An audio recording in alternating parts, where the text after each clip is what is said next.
بسم الله الرحمن الرحيم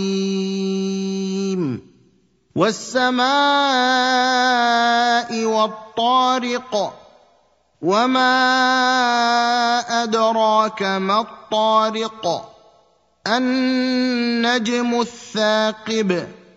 إن كل نفس لما عليها حافظ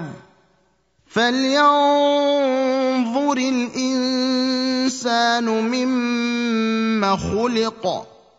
خلق من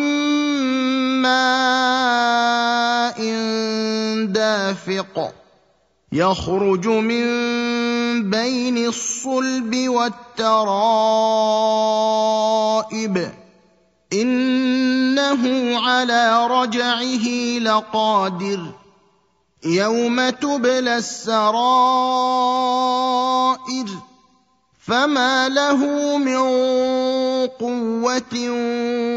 ولا ناصر والسماء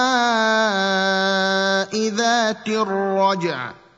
والأرض ذات الصدع إنه لقول فصل وما هو بالهزل إنهم يكيدون كيدا وأكيد كيدا فمهل الكافرين أمهلهم رويدا